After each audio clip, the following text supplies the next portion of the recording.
Para los hermanos que nos están viendo en este momento, este es la Quilá Emuná Shalom, Fe y Paz aquí en Chile.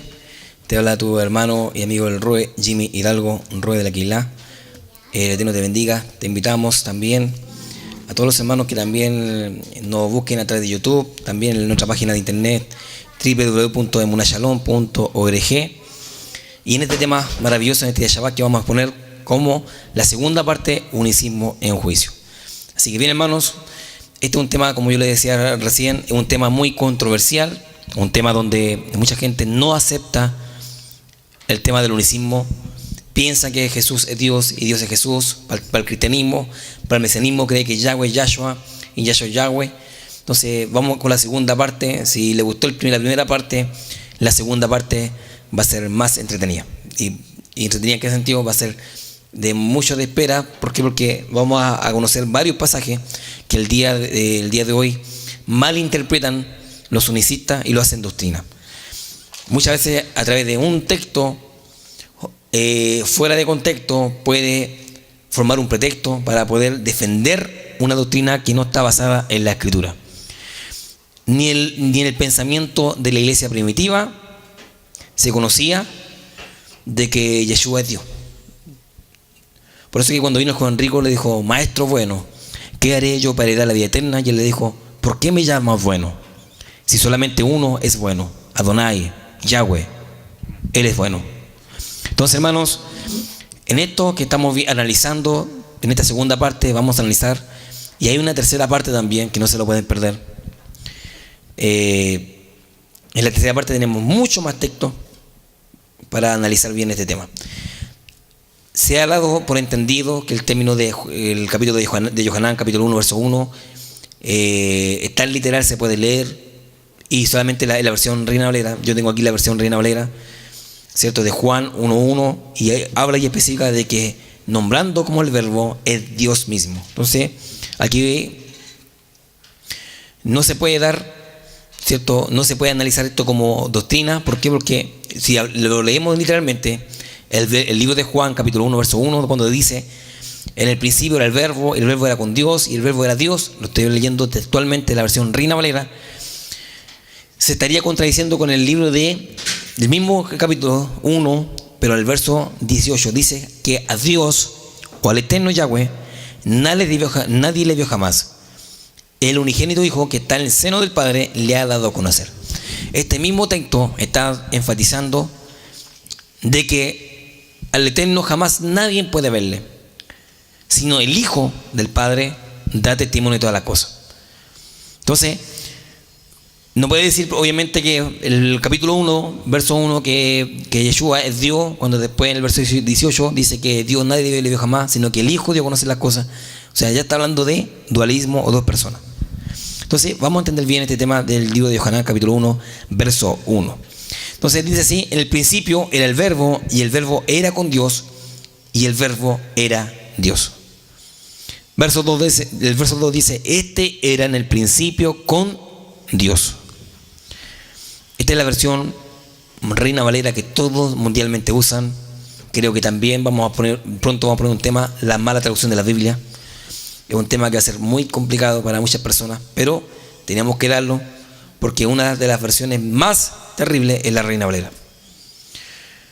Hay buenas versiones de restauración que están saliendo en estos momentos, y no tenemos que ver también la Biblia. Hay muchas Biblias que están en el judaísmo, ojo con eso. Hay Biblias muy buenas que pronto vamos a poner este tema, la mala traducción de las Biblias. ¿Ya? Uno de los textos muy aberrantes que vemos aquí, que el Juan capítulo 1 expone una doctrina. La gente dice, la mayoría de defensores del unicismo dice realmente Juan 1.1 que el verbo era Dios mismo, y el verbo era Jesús, o el verbo es Yahshua. Entonces, aquí hay un error de traducción, y como yo le digo, cuando se fundamenta un texto fuera de contexto, simplemente es un pretexto, ¿ya? Y el pretexto de defender una doctrina que la cual no está basada ni en los antiguos manuscritos, ni menos por la iglesia primitiva cuando estaban los apóstoles. Bien, este texto mal entendido en el griego hasta en la actualidad. Vamos a entender Código Juan 1.1 Es uno de los pasajes peor entendidos de toda la Biblia. La teoría trinitaria, como Dios en tres personas, y aún la unitaria, Jesús es Dios, recurre a las traducciones defectuosas de este pasaje para apoyar la idea de que hay varias personas que componen la deidad, o que la deidad es la persona de Jesús. Juan 1:1 es uno de los pasajes peor entendidos de toda la Biblia, como también la teoría trinitaria, Dios entre personas, y aún la unitaria, Jesús es Dios. También tenemos el tema en nuestra página de internet www.emunashalom.org, el tema el origen pagano de la Trinidad, y también puede pillarlo en nuestro canal de YouTube, el origen pagano de la Santa Trinidad. Puede verlo también. Exponemos los temas trinitarios y vemos que esos son costumbres muy antiguas, deidades egipcias, babilónicas. Siempre ha habido una Trinidad, y eso es también algo que no está dentro del contexto hebreo. Son doctrinas, se puede decir para mí, doctrinas de demonios, por el hecho de que trae prácticas totalmente antiguas de otras civilizaciones. Por lo tanto, por eso que dice claramente el gran mandamiento de la Torá, cuando los grandes rabí, los fariseos le preguntaban: Adón o maestro, ¿cuál es el gran mitzvot o cuál es el gran mandamiento de la Torá? Y él le decía: Shema Israel. Escucha, él es uno. El libro de Isaías habla de que él jamás compartiría su gloria con nadie. Entonces no podemos decirle al Mesías que es Dios y le estaríamos quitando el título de Mashiach. Es imposible. Si Mashiach fuera Dios, no tendría el gran título de gran sumo sacerdote, según la orden de Melquisedec. No estaría como dice el libro de Ezequiel capítulo 46, que él estaría en el cielo, ¿cierto?, escuchando las oraciones de los Kadoshim, que en cada Shabbat, cuando las puertas del atrio se abren en el cielo. Todas estas cosas solamente han sido por malos fundamentos de los padres de la iglesia, cuando obviamente la misma Torá le hicieron filosofía, y entendemos que de ahí salió toda esta doctrina de que el mismo Dios se reencarnaba en los hombres. ¿Ya? Eso lo vimos en la primera parte. Vamos a la siguiente imagen. Vamos entendiendo más el código Juan 1.1. Dice así: Juan 1.1 recurre a las traducciones defectuosas de este pasaje para apoyar la idea de que hay varias personas que componen la deidad, o que la deidad es la persona de Jesús. La teoría trinitaria y unitaria se contradicen una y otra vez. Ahora bien, ¿qué significa Juan 1.1? Más bien debemos preguntar: ¿qué es lo que en realidad dice el pasaje? El texto griego, que es donde se ha hecho todas las traducciones, y cuando hablo de todas las traducciones, está hablando de las traducciones del Brit Hadashah, o el pacto renovado, ¿cierto?, en adelante, que fueron todos hechos por la parte griega, ¿ya? El texto griego, que es donde se ha hecho todas las traducciones, es una traducción literal y fiel del original hebreo, solo que no hay que entender el hebreo en el griego, ni en el griego en el hebreo, sino llevar el griego al hebreo para entender adecuadamente. El texto griego dice con traducción interlineal en español, ¿ya? Vamos a la siguiente imagen. Vuelvo a poner nuevamente el texto interlineal, como los reformadores y filósofos griegos pusieron este texto, y vemos claramente que la Biblia Reina Valera eran dos sacerdotes descomulgados del catolicismo. Uno se llama Cipriano de Valera y Casio de Reina. De todas las revisiones, la revisión Reina Valera 1960 fue la última revisión, y la que tiene más de 10.000 errores. No quisiera mostrarle todos los errores, porque se puede decir que el error es malo porque está llevando a la gente a la que muera la fe. No es eso. Primero vamos a ver las malas traducciones de la Biblia, y quiero llevarle a que usted pueda adquirir una Biblia de restauración.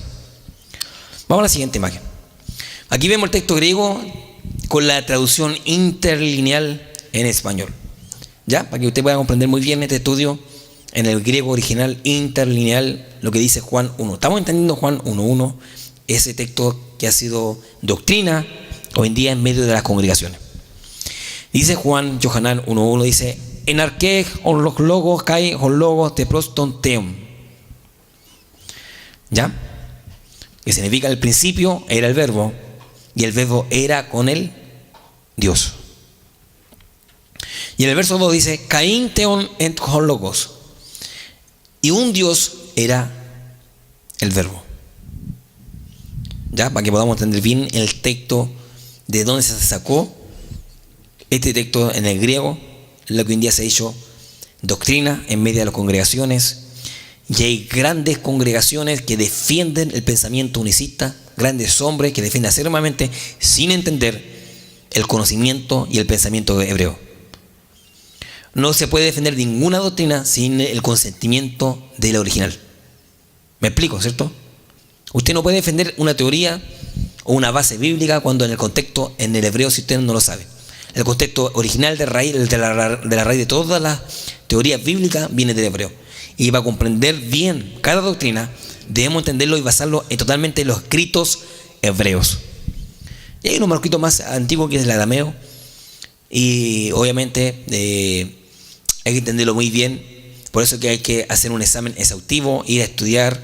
Yo le invito a toda la gente que estudie, que busque las raíces, empiece a conocer bien las raíces hebreas de la fe. Porque esta raíz jamás te van a llevar una falsa doctrina.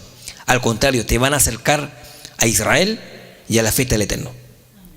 Bendito es el Eterno. Vamos a la siguiente imagen, Juan 1.1 en hebreo y la explicación. ¿Ya? Juan 1.1 en hebreo debería decir así: Bereshit haya hadavar, bea hadavar haya het ha-Elohim, ba Elohim haya hadavar. Y vamos a traducirlo en español. Yohanan 1.1 dice así: en el principio era la palabra, y la palabra era con el Todopoderoso, y poderoso era la palabra. Así se debe explicar muy bien el libro de Yohanan, capítulo 1, verso 1, y no como hoy en día se le denomina, ¿cierto?, los grandes traductores y filósofos, que hoy día se ha hecho esto una doctrina. ¿Ya? Repito nuevamente. Yohanan 1.1 dice: Bereshit hadavar, ve hadavar haya, et Elohim, ve Elohim haya hadavar. Y eso significa, en el principio era la palabra, y la palabra era con el Todopoderoso, y poderoso era la palabra. Esto hace referencia al libro de Hebreos capítulo 1, verso 1. Usted lo puede leerlo cuando dice que en el principio el Eterno creó todas las cosas por Mashiach, por amor al Mashiach, como darle una casa. Por eso que, para entender que en el principio se le conoce como el primer libro de Bereshit. Viene de la letra Beit, que Beit representa, ¿cierto?, una casa, que en el principio el Eterno quería formar una casa para el principal, para el Mashiach, Yeshua. Bendito es el Eterno. Entonces es lindo comprender esto para todas estas personas. Yo digo, no solamente los pastores cristianos con grandes movimientos, con grandes misiones de muchos hombres, como también la parte mesiánica, con muchos roes que hoy en día defienden acérrimamente el término del unicismo. Yo le invito a que usted vea este estudio, o que no importa, lo analice de la perspectiva hebrea y no filosófica. Hay muchos roes que hoy en día arrastran del cristianismo todas sus enseñanzas, que ellos por eso que hay que nacer de nuevo. Mashiach, cuando le dijo a Nicodemo, debe nacer de nuevo. Y nosotros, cuando nacemos de nuevo, se nos caen todos los fundamentos teológicos, bíblicos, que antiguamente llevamos por años. Porque yo digo, muchos roes tienen una trayectoria de cristianismo muchos años, que cada enseñanza lo lleva muy acérrimamente en su corazón, y es muy difícil sacar a esos roes o a esos pastores, sacarle su enseñanza que han dado por años.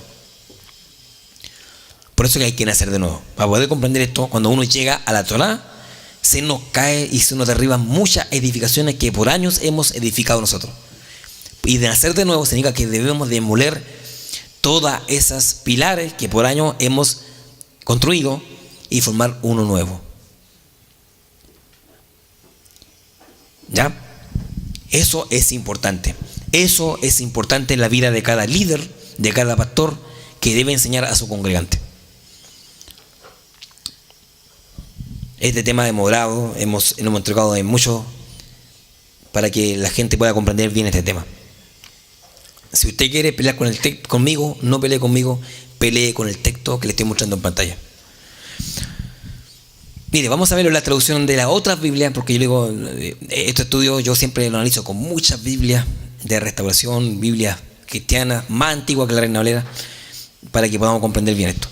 Juan 1.1, algunos textos de alguna Biblia, el Nuevo Testamento de Guspid dice: en el principio era el Verbo, y el Verbo estaba con Dios, y el Verbo era divino. En esta traducción, en ningún momento está diciendo que Dios es el Verbo, o que el Verbo es Dios. Al contrario, dice que el principio era el Verbo, y el Verbo estaba, significa estar, que yo estoy al lado de, con alguien, ¿cierto? O me siento al lado de, ¿cierto? No que soy es muy distinto que estar. Un ejemplo, yo estoy con el More atrás, así que yo estoy al lado de él. Yo estoy al lado de la J. Ruth, conversando con ella. Estoy, no soy. Claro, entonces hay que analizarlo muy bien para que podamos tener toda la información de estos textos maravillosos. Y dice claramente que el Verbo era divino. Sabemos claramente que el Verbo es Yeshua, y era divino. ¿Por qué divino? ¿Por qué? Porque nació, ¿cierto?, de una mujer virgen, de un nacimiento totalmente extraordinario, nunca antes visto. Porque obviamente para que la mujer pueda quedar embarazada debe tener cierto un espermatozoide, cierto, una semilla, para que pueda, cierto, ser ovulado el óvulo y poder crear la vida. En este caso fue muy distinto. Dice que el Eterno, cierto, mandó al ángel y hizo sombra. Por eso que fue algo totalmente divino, fuera de lo eternal, ¿cierto? Por eso que aquí dice claramente: y el Verbo era divino. Vamos a entenderlo en la Nueva Biblia Inglesa. Mire, le dice así: cuando todo comenzó, el Verbo ya estaba. El Verbo moraba con Dios, y lo que Dios era, el Verbo lo era. Baruch Hashem. Estamos entendiendo, ¿cierto? Estos son Biblias muy antiguas, más que la Reina Valera, que la cual yo le estoy explicando. Yo le digo, con todos los años han habido revisiones y revisiones, y estamos entendiendo bien esto para que podamos sacar el pensamiento unicista de que Jesús es Dios. Por eso que la gente también no tiene ni idea cómo orar. La gente no sabe cómo referirse en una oración. Yo cuando veo los programas de televisión y la gente llama por teléfono a los programas, le dice: necesito que ustedes oren por mí. El pastor que estaba ahí en el programa, o el hermano, dice: Espíritu Santo, te doy gracias, oro por ella. Oh Señor Jesucristo, oro por ella. Señor Jesús, te clamo por ella, Señor Jesús. O sea, hasta la oración nos estamos refiriendo mal. No se puede orar a Jesús de ninguna manera, no se puede orar al Espíritu Santo, se debe orar al Padre, Yahweh Sebaot, en el nombre del Mashiach. El Espíritu Santo solamente es la emanación misma del Padre que está en el cielo. Eso lo hemos dado a entender en el mismo estudio, el origen pagano de la Santa Trinidad. Entonces debemos analizar con estas palabras, con estos textos muy bien, que debemos hacer bien la cosa. El pastor debe enseñarle a cómo orar a su hermano para que ellos puedan tener bendición. Debe enseñarle bien cuáles son los cimientos de su iglesia, y debe saber para dónde va y qué es lo que está haciendo para poder llegar ahí. Usted le pregunta a muchos congregantes y dice: ¿tú por qué vas a la iglesia? Porque amo a Dios, y si mueres, ¿qué vas a hacer? No, me voy al cielo. Otro fundamento equivocado de morir y vivir en el cielo. Eso también usted lo puede encontrar en nuestra página de internet, www.emunashalom.org, y también puede encontrarlo también en nuestro canal de YouTube. ¿Ya? ¿Nos iremos al cielo? Temas con mucha evidencia bíblica. Bien, vamos a entender qué es lo que es el Verbo para que podamos seguir avanzando en Yohanan 1.1. Estamos entendiendo solamente un texto. Este es un tema muy largo, por eso que tenemos en 3 partes. Puede que haya una cuarta, no sé. Vamos a la tercera parte. A la tercera parte tenemos hasta el momento. Vamos a entender qué es el Verbo. La palabra hebrea davar, que aparece en Juan 1.1 como verbo, fue traducida erróneamente en las versiones bíblicas de las palabras griegas como logos y rema. La palabra davar, verbo, no es Jesús. Esta palabra tiene un significado actual completamente equivocado, pues proviene de la mala interpretación filosófica y griega de la iglesia cristiana en general, quienes han sido guiados por influencia helénica. Donde davar significa, según diccionario de Strong, davar significa palabra, palabras, esto, una palabra, una cuestión, cosa, una causa, cumplimiento, dar, decir, decreto, dependencia, designio, dicho, discurso, edicto. Esto es lo que representa la palabra davar según el diccionario Strong en el hebreo. El diccionario Strong se divide en griego y español, perdón, en griego y en hebreo. Pero buscar la versión hebreo es muy importante, ¿ya? Para que podamos entender bien este texto y el Eterno pueda ayudarnos en la enseñanza esta mañana. Aleluya. ¿Está comprendiendo, no? Amén. Esto guárdalo en su corazón. Y por lo menos que no están en este momento, no importa, ¿ya? Dice así, entonces para que entendamos que la palabra davar es la más asertiva, porque más que logos, como hoy día se le conoce en el griego, cualquier persona, cualquier profesor de teología habla de logos, habla de lo claro, logos en el griego.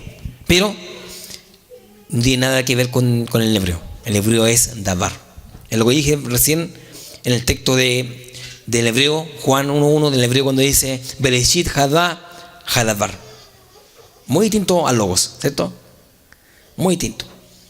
Porque el hebreo habla de hadavar. En el principio era la davar, era la palabra. O mejor dicho, por eso que decimos nosotros muchas veces que Yeshua es la Torah, la palabra viviente, la palabra en acción, ¿cierto? Y Elohim Hadea Hadavar, ¿cierto? Y poderosa era la palabra. Simplemente en la acción, lo que yo le acabo de decir recién. Según el código Strong, Davar significa la acción, la dependencia, un designio, un edicto, un cumplimiento. Y eso es lo que representa Mashiach, Yeshua. Aleluya. Vamos a entender la siguiente imagen, Davar o Logos. Salmo 36, verso 6 dice, por la palabra, ¿cierto? Ahí encerramos en Davar, palabra, Davar. La Davar de Yuhebahai fueron hechos los cielos y todas sus constelaciones por el aliento de su boca. Eso ya lo hemos visto en el libro de Enoch cuando hemos estudiado sobre las constelaciones. Un estudio muy profundo que no lo grabé, ¿no es cierto? No lo grabé. El tema del estudio de Enoch no lo grabé. No porque no lo grabé porque lo dimos aquí en la mesa los martes. ¿Se acuerdan? Sí. Vamos pronto a grabar, ¿cierto? Los episodios de Enoch, que también es larguísimo, para que la gente pueda tener conocimiento de cómo se mueven los cielos, la tierra y toda la creación que el Eterno ha entregado a nosotros. Un estudio muy profundo. Yo sé que muchos no lo van a entender, otros sí, pero vamos a comprender bien la ciencia del eterno Yuhebahai. Dice así, Salmo 33, verso 6, por la palabra, por la Davar de Yahweh, fueron hechos los cielos y todas sus constelaciones por el aliento de su boca. Juan 1.1, nuevamente lo encontramos con el logo, cuando dice, en un principio era el Logos. ¿Te das cuenta que no tiene nada que ver con la Davar, muy lejos de la realidad en el contexto griego? En un principio era el Logos, y el Logos estaba ante Dios, y Dios era el Logos. Eso es lo que también, ¿cierto?, se enseñó como una teología cristiana. La teología cristiana se ha servido del vocablo Logos para designar al Hijo, al Verbo de Dios, Jesucristo, Trinidad, pero ya sabemos que ese concepto de Logos estoico no puede ser aplicado para interpretar los escritos de Juan o de Yohanan. Sabemos claramente que es así, no puede ser, ¿cierto?, aceptado para interpretar los escritos de Juan. Vamos al libro de 2 de Timoteo, capítulo 2, versos 8 al 9. Aquí nos encontramos nuevamente con la de Adar, ¿ya? Dice así, 2 Timoteo 2, 8, 9, mas la palabra no está presa. Primera de Yohanan 2, 7 dice, hermanos, es la Davar. Esta es la palabra. Es la Davar. Es la acción. Por eso que más que Davar, que significa palabra, significa un sostenimiento, ¿cierto? Un edicto, un cumplimiento. Y la Torah, ¿qué es lo que es? Davar, ¿cierto? Un cumplimiento, un escrito, un edicto. Y no se puede comparar al logos ni al rema, como hoy en día muchas de las personas hablan. Muchas de las personas enseñan, interpretan erróneamente. De hecho, hay un grupo que se llama Rema y anda repartiendo dulce, parece. Un pastor probablemente le dijo: ponete ese grupo, pónganse Rema, porque Rema significa la acción en griego. No tiene nada que ver el pensamiento griego con el hebreo. Y yo le digo a los líderes: por favor, deje un poquito de ver los partidos de fútbol y vaya al estudio para que le dé una buena enseñanza a la gente que necesita mucho de aprender de la palabra. Baruch Hashem. Hebreos capítulo 4, versos 12 al 13 dice: porque la palabra, nuevamente lo encontramos con la davar, porque la davar de Adonai. Romanos capítulo 10, versos 17 dice: así que la fe, la emunah, es por el oír, y el oír por la davar de Adonai. La acción. La acción. Por eso que yo le digo que la palabra, cuando uno la entiende, cuando la palabra uno la interpreta en un contexto original, cuando la palabra, usted siempre va a dar un consejo. La palabra son las que siempre llenan el alma. Yo le digo, yo he visto mucha gente que han sido evangelizadas en las calles, van llorando y lloran y lloran, y ya el día de mañana son los mismos. ¿Por qué? Porque simplemente han sido palabras huecas de hombres. No hay palabra sutileza, no hay palabra de conocimiento, porque esta palabra, esta davar, sí trae alegría, contentamiento y arrepentimiento. Por eso que hoy día mucha gente sale a evangelizar, y cuando hace un tremendo evangelismo, la gente pasa y la gente sigue siendo lo mismo, y eso no es así. El arrepentimiento no es llorar. El arrepentimiento, ¿qué es lo que es? Cambiar. Muchos pueden llorar un arrepentimiento que para mí son lágrimas de cocodrilo, pero el arrepentimiento se nace y se hace. Aleluya. ¿Y cómo se cambia el hombre? Con la davar, no con emocionalismo. Hoy día se mueve mucho el espíritu del emocionalismo en medio de las congregaciones. La gente llora, se abrazan y después salen por fuera y se agarran de la mechera. ¿Qué espíritu fuiste tocado? La palabra, la davar, es la acción. La davar es la que penetra, la que cambia. La palabra, la acción, el edicto, esa es la que a nosotros nos cambian y nos enseña y nos hace ir por buenos pastos.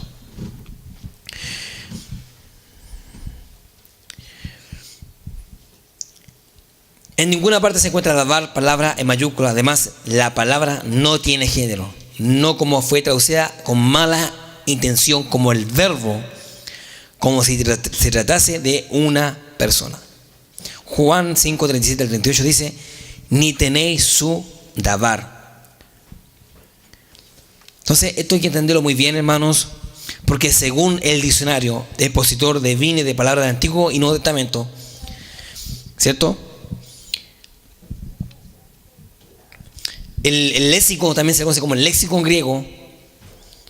En estos diccionarios de Lidle y tantas cosas, se le conoce como como el logos, ¿cierto? Logos, como el pensamiento interior del cual es expresado, o la palabra hablada. Un ejemplo es decir que Juan expresa que Adonai tenía en su mente un pensamiento, un plan desde el principio, y nos lo reveló a través del Mesías. Entonces, hermanos, en esta cosa nosotros debemos conocer. Por eso que estamos entendiendo. Todavía estamos en Juan 1:1. Todavía no hemos salido de ahí, para que entendamos bien el concepto de este texto mal traducido. Vamos a la siguiente imagen. De aquí, esto debemos entender bien lo que dice el eterno Yahweh. El libro de Isaías, capítulo 42, verso 8. Todos juntos, fuerte. Amén. Dice: yo soy Yahweh, ese es mi nombre. Mi gloria a otro no daré, ni mi alabanza a imágenes talladas. Aleluya. Aquí dice claramente el Eterno que él jamás compartiría su nombre, su kavod, ¿cierto? Ni su alabanza, ni su gloria con nadie. Él es uno. Shema Israel, Adonai Eloheinu. Él es uno. ¿Ya? Entonces, el término de Echad, vamos a entender bien el término de Echad también. Que el Echad significa que están en un pensamiento, unidos en una expresión. Es cuando nosotros en cada Shabbat nos tomamos de la mano y recibimos la bendición. Y cuando recibimos la bendición, el Eterno, ¿qué nos da? ¿Cierto? Estamos en un nejat, en una bendición. Bendito es el Eterno.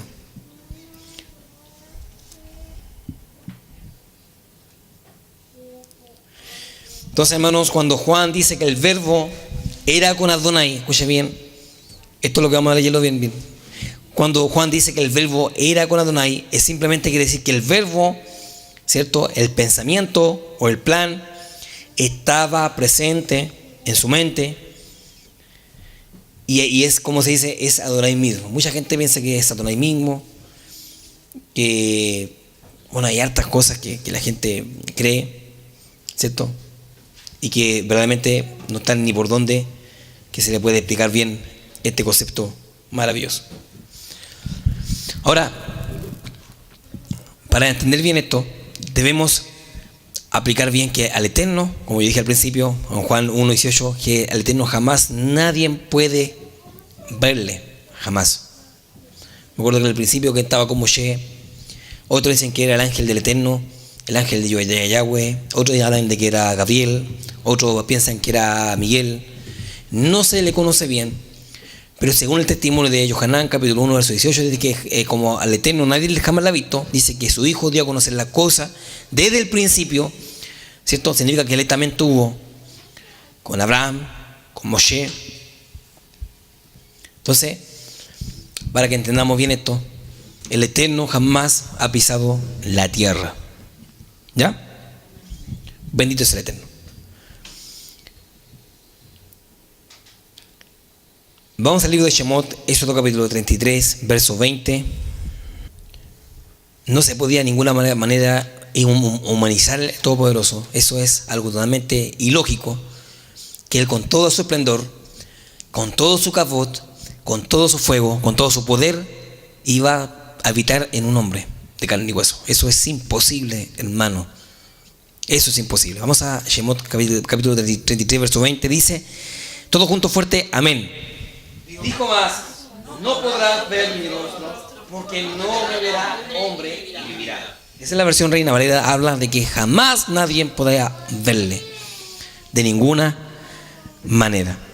Entonces, humanizar al Eterno es una práctica totalmente antigua, que viene del concepto griego, de que antiguamente los hombres se encarnaban, que los dioses se encarnaban en los hombres. Eso no estaba en el pensamiento hebreo. Nunca, ni los profetas anunciaron de que el Eterno se iba a reencarnar en un hombre. Jamás. Yo creo que por lo que leen siempre en la Biblia, no se van a encontrar que nadie profetizó de que Dios se va a hacer un bebé y que va a crecer como un niño. Eso es algo totalmente ilógico. Por eso le digo yo que todos los líderes mesiánicos, pentecostales, cristianos, salgan de ese error terrible, para que el Eterno les bendiga. Vamos a Juan, lo que dice Juan 1:18, todos juntos fuerte, amén. Dice, a Elohim nadie le vio jamás, el unigénito Hijo que está en el seno del Padre le ha dado a conocer. Significa que al Eterno jamás nadie le ha podido ver. Por eso no se puede decir que Yahweh es Yahshua, Yahshua es Yahweh, que Dios es Jesús, que Jesús es Dios. No, eso no está.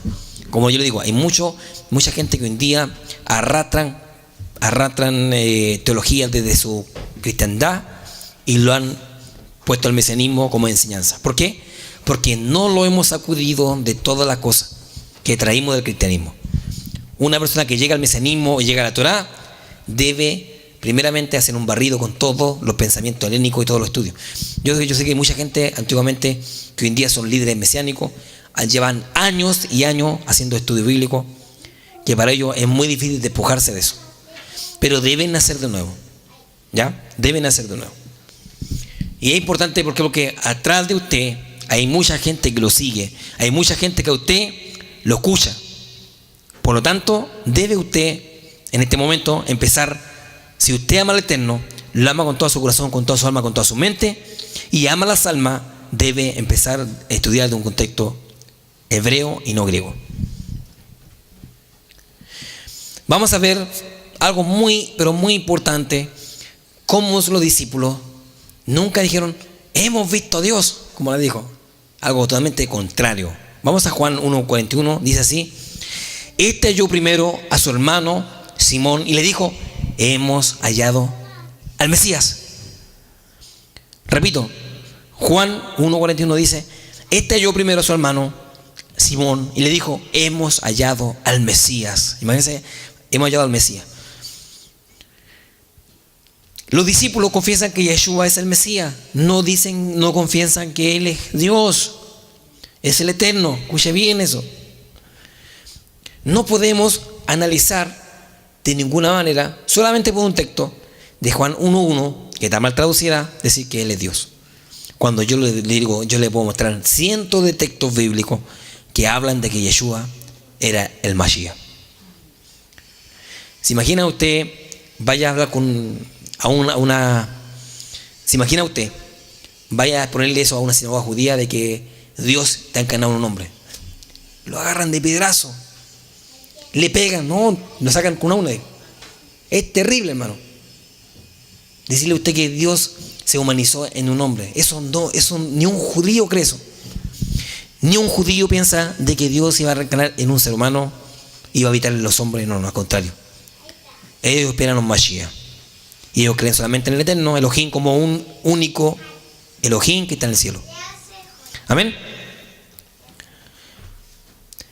Vamos a salir de Mateo capítulo 16, verso 13. Dice así: viniendo Yeshua a la región de Cesarea de Filipo, preguntó a sus discípulos, diciendo: ¿quién dice de los hombres que es el Hijo del Hombre? Mire la pregunta, que los mismos discípulos se está haciendo referencia al Mashiach. Verso 14 dice: ellos dijeron, uno Juan el Bautista, otro Elías, y otro Jeremías, o alguno de los profetas. Él le dijo: ¿y vosotros quién decís que soy yo? Respondiendo Simón Kefa, yo lo tengo subrayado, ¿qué es lo que le dijo? Tú eres el ungido, el hijo, o el hijo que eres el Padre eterno. No, tú eres el hijo del Elohim viviente. Pues yo le digo yo que no había conocimiento antiguo ni de los discípulos ni de los profetas de que Dios iba a encarnar en un hombre. Los textos hablan por sí solos. Verso 16, respondiendo le dijo, Simón Pedro le dijo: tú eres el ungido, el hijo del Elohim viviente. Entonces respondió Yeshua. ¿Cuál fue la respuesta de Yeshua? No le dijo: oye, no, mentira, yo soy el Dios mismo encarnado. No, ¿qué le dijo él? Bienaventurado o feliz eres, Simón, hijo de Jonás, porque no te lo reveló carne ni sangre, sino mi Padre que está en el cielo. Yeshua está haciendo referencia a ¿quién? A su Padre, no al mismo. ¿Se imagina usted diciendo: a mi Padre que está en los cielos, pero Él no está en el cielo, estoy yo aquí en la tierra? O sea, esta ya estaría mintiendo. Eso no va, eso no debería ser así. Por lo tanto, hermano, humanizar al Mashiach no se puede hacer eso de ninguna manera.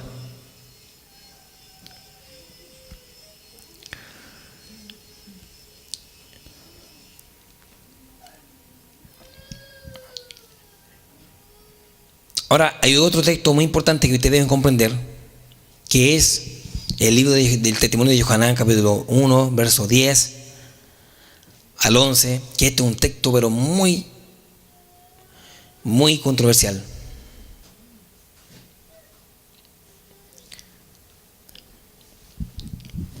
Juan 1, 10 al 11, este texto lo mismo unicista.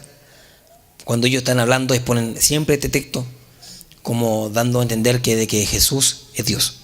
¿Ya? Dice así, Yohanan capítulo 1 verso 10 al 11 dice: en el mundo estaba y en el mundo por él fue hecho, pero el mundo no le conoció.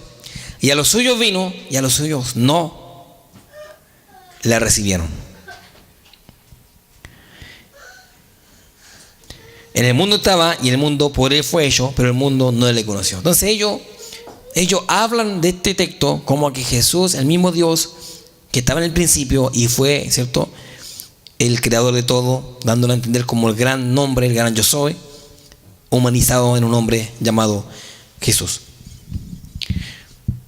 Vamos al libro de Bereshit, vamos a la siguiente imagen, lo que dice Bereshit, verso capítulo 1. Esta es la versión de la Biblia BIN, pues uno cuando estudia tiene que analizar varias Biblias muy importantes, analizarlas. En el principio dice, creó al poderoso los cielos y la tierra, que en el hebreo es Bereshit bara Elohim hit hashamayim vet ha-haret. ¿Ya? En el principio creó el poderoso los cielos y la tierra, que en el hebreo es Bereshit bara Elohim hit hashamayim vet ha-haret. Bendito es el Todopoderoso. Ahora, ¿cuál es el entendimiento correcto de este texto que ha sido tan controversial y se ha hecho doctrina también en medio de los unicistas? ¿Ya? ¿Por qué enfatiza Yohanan, cierto, que en el mundo estaba y por qué el mundo fue hecho por él y el mundo no le conoció? Como dando a entender de que Jesús es el mismo Dios. Vamos a entender la siguiente imagen. Significa este texto que por causa del Mesías fue hecho el mundo. Por motivo del Mesías fue hecho el mundo. En otras palabras, Elohim hizo el mundo por el Mashiach. Y en esto está escondido en la expresión Bereshit bara Elohim. Aleluya. Que también puede entenderse como lo que dije al principio, una casa para el principal hizo Elohim. Ahora vemos la imagen del mundo ahí, para que usted pueda entender muy bien el concepto para mí no hay problema entender este texto, porque yo sé, con las palabras, cuando yo sé de que Mashiach es el Mesías y el eterno Yahweh es Elohim. ¿Ya? Significa que por causa del Mashiach, Él hizo el mundo. Ahora se cuenta, entendamos el concepto totalmente profundo de Adán, el primer Adán, ¿cierto? Que es semejante al segundo Adán, ¿cierto? Claro que sí. En la creación podemos entender bien que ya el Mashiach estaba ya incrustado en los acontecimientos futuristas en la creación del universo. Bendito es el Eterno por siempre. Ya entendemos bien esto, ¿cierto? Ahora vamos a entender la siguiente imagen. Miren bien esto. Yeshua nunca afirma que Él es Dios. Eso yo lo quiero dejar muy claro en este estudio, que la gente no está viendo en este momento, ¿cierto? Yeshua jamás, de ninguno de los textos, ya sea texto Brit Hadashah, nunca afirma ser Elohim o ser Dios en la Reina Valera, para que me pueda entender muy bien. Siempre muestra una diferencia con su Padre. Un ejemplo, usted ve el libro, la oración de Yohanan, capítulo 17 en adelante, cuando él empieza a orar, hace una oración muy especial. Usted lea esa oración cuando ora al Eterno, y es muy linda la oración cuando dice: Padre, yo te he glorificado, yo me he entregado, y empieza a hablarle: guárdame, guarda a los que tú pusiste al lado mío, a los 12, ¿cierto? Y después también guarda a aquellos que van a creer en mí por la palabra. O sea, Yeshua ya estaba intercediendo al Padre por él mismo, por su discípulo y por aquellos que van a creer. Entonces yo le digo que en este estudio Yeshua nunca, escuche bien, nunca afirma de que Él es Elohim. Él siempre hace una diferencia y muestra la diferencia entre Él y su Padre que está en el cielo. Ahora deben saber esto, yo le puse ahí, deben saber esto, porque yo lo digo con autoridad. Y si usted quiere decirme que yo estoy mal, no pelee conmigo, sino pelee con los textos que yo le estoy mostrando en este estudio. Deben saber esto.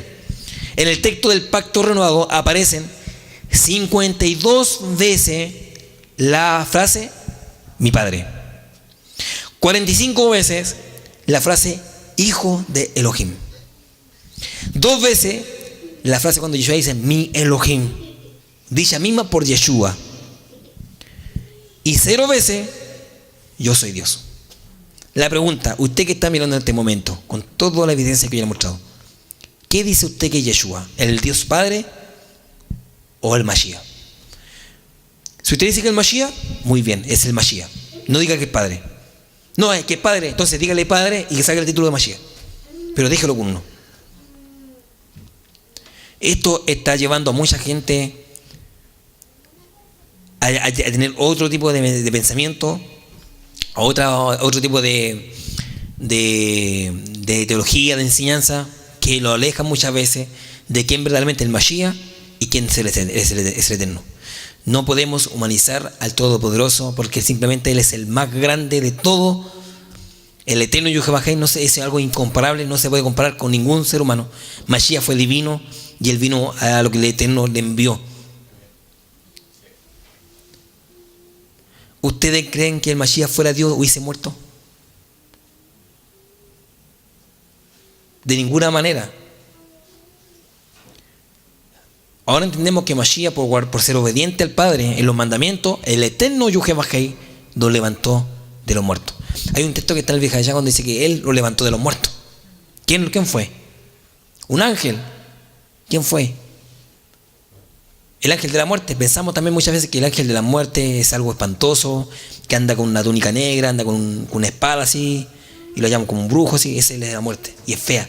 No, la muerte es un poderoso que el Eterno lo manda, y la muerte no es feo, sino que Él solamente retira el alma de las personas. Un ángel. Capaz que sea el mismo, más lindo que la misma persona que cree que es feo. ¿Por qué? Porque a veces nos muestran cosas. Todos estos pensamientos son helénicos, hermano. El tema de la muerte, porque se conocen alardes como la muerte y lo visten de negro, y los demonios como simplemente con túnicas negras, y eso lo hemos demostrado en los monitos animados, y ya conocemos la imagen de que la muerte es así. Entonces, en esta afirmación, hermanos, Mashiach nunca, escuche bien, nunca afirma de que Él es Elohim, nunca afirma de que es Padre, que nunca, por eso que Él hace la diferencia con Enrico, le dice claramente: no me llames bueno, porque uno es bueno y es Yahweh, es mi Padre que está en el cielo. Aleluya. Bendito sea el eterno Elohim de Israel. Amén. ¿Están acá o no? Bendito sea el eterno. Esto es importante que usted lo sepa, hermanos amados, porque esto debe estar muy arraigado en nosotros, este entendimiento para nosotros. Por eso que la comunidad, la Keilah Emunah Shalom, no cree en el unisismo, no cree en la Trinidad, no cree en ninguna de las prácticas que se enseñan. Nuestra comunidad se mantiene al margen de todo ese tipo de enseñanza unicista y trinitarista, de ninguna manera.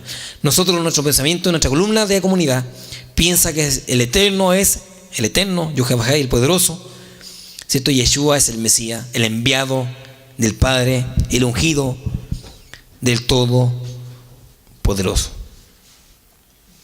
Bendito es el eterno. Baruch Hashem. Entonces, para todas esas personas que realmente creen que el Mashiach es Dios, yo les pido en este momento que empiecen a hacer una autoevaluación, empiecen desde ya a tener un poquito de amor por las almas, para enseñarles bien estos textos maravillosos que le tengo que entregarnos en este momento. Bien, hermanos, lo invitaré a este texto. El libro de Filipenses, capítulo 2, versos 5 al 9. Y ya estamos terminando este estudio, la segunda parte.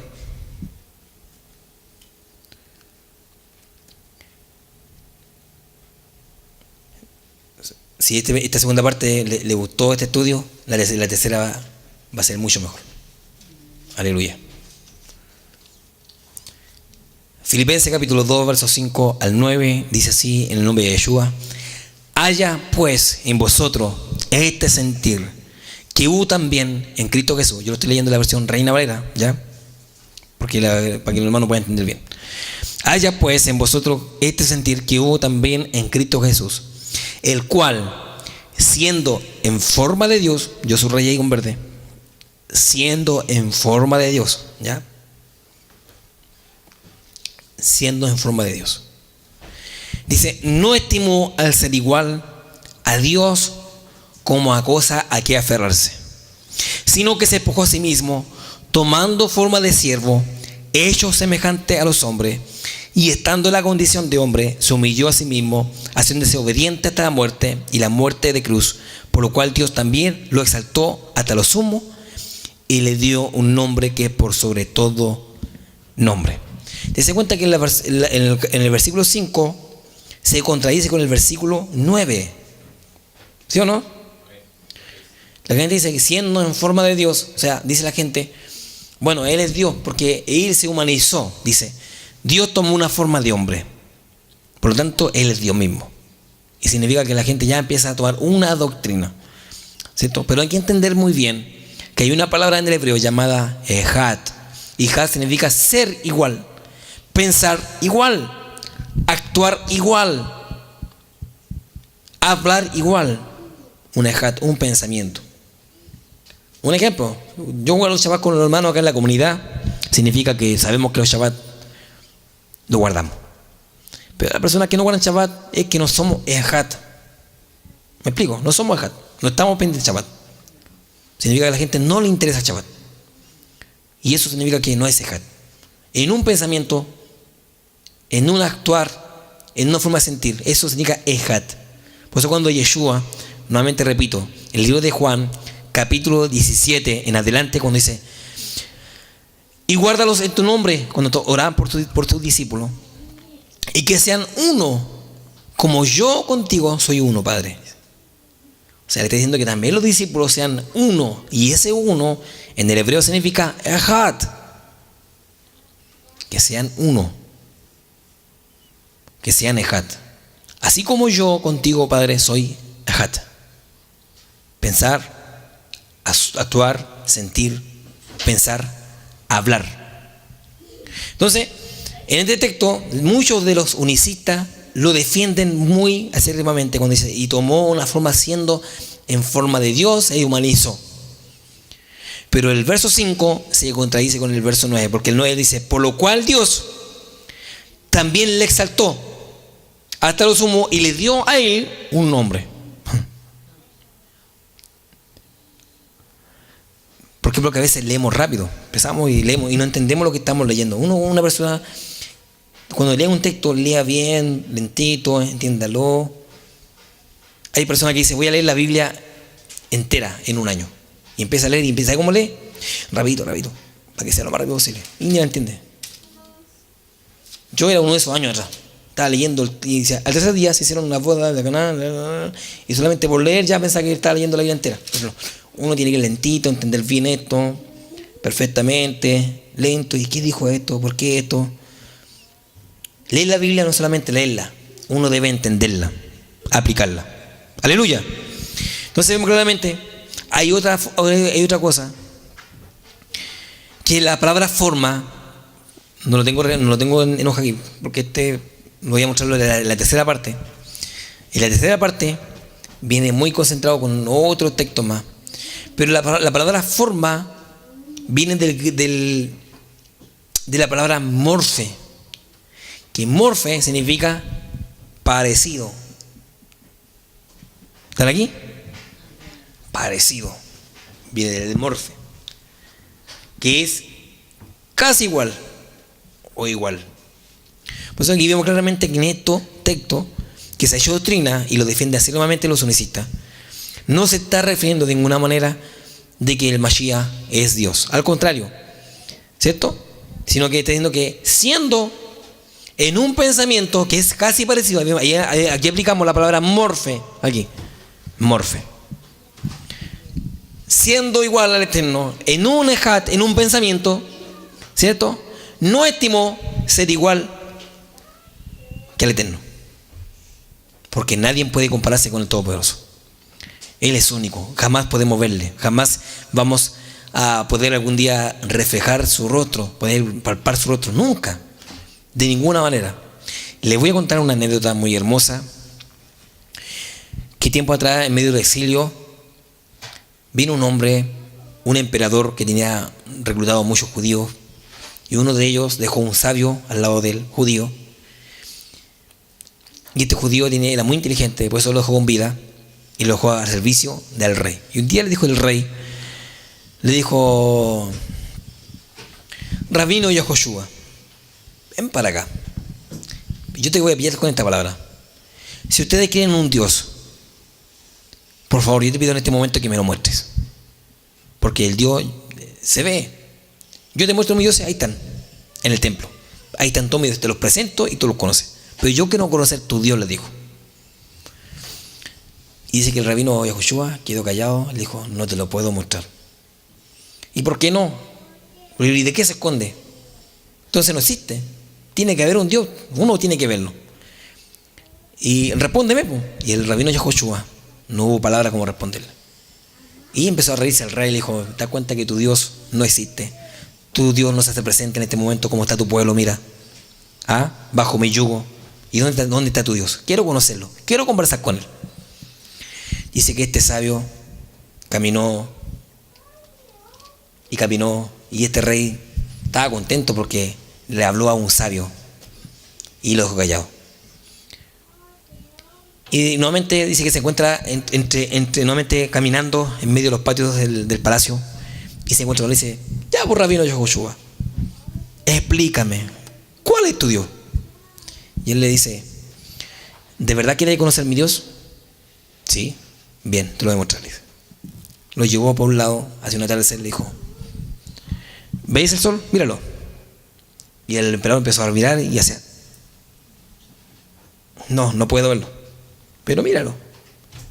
No puedo verlo. Le dijo, si el sol, siendo un servidor de Eterno, uno de los más chiquititos, y no lo puedes ver, menos puede verla él. Entonces, ese es mi Dios, que tú nunca vas a poder ver. Si no puedes ver el servidor más chico que él tiene, que es el sol, menos puedes ver a él. ¿Qué significa eso? Que nosotros jamás vamos a conocer al Eterno en un estado de hombre pecador. Sí, Mashiach. Por eso que él dice claramente que tomó una forma de Dios. ¿De dónde? Del cielo. Bajó con el mismo pensamiento de su Elohim, de por años, al lado de él. Y nuevamente cuando muere y fue exaltado nuevamente, y dice claramente que vino Esteban lleno del Ruach HaKodesh. Cuando empezaron a piedrarlo, dice, y veo al Eterno, y veo los cielos abiertos, y veo al Mashiach sentado a la diestra del Padre. Él sí tuvo la voluntad, él sí tuvo el poder de ser sentado a la diestra del Padre. Aleluya. Bendito sea el Eterno. En este caso, hermano, en este estudio yo le quiero contemplar que para nosotros hay que sacar todo pensamiento unicista, dele el lugar que corresponde al Mashiach y no le quite el lugar al Eterno de ninguna manera. Que el Eterno te bendiga, el Eterno te guarde, que el Eterno haga resplandecer su rostro sobre ti y ponga en ti Shalom. Te habla tu amigo el Roe, el Jimmy Hidalgo, Roe de la Quilá en una Shalom, aquí en Chile, Coronel. Te invitamos de parte de todos los hermanos, ¿cierto? Aquí también te invitamos a nuestra comunidad. Nos juntamos los sábados, desde la mañana, en la tarde, los estudios bíblicos por el martes, por la tarde también. Nosotros guardamos todas las fiestas solemnes de la Escritura, que está en Levítico 23 en adelante. Te invitamos a que te restaure, a que conozcan al Mesías de Israel, que conozcan las fiestas del Eterno, no fiestas paganas, donde el Eterno a ti te va a restaurar y te va a dar un estilo de vida maravilloso con Él. Te invitamos a que visites nuestra página de YouTube y también nuestra página de internet www.munashalom.org. El nombre de Yeshua HaMashiach, toda Rabá. Amén. Bien, hermanos, que el Eterno les bendiga, que este estudio haya sido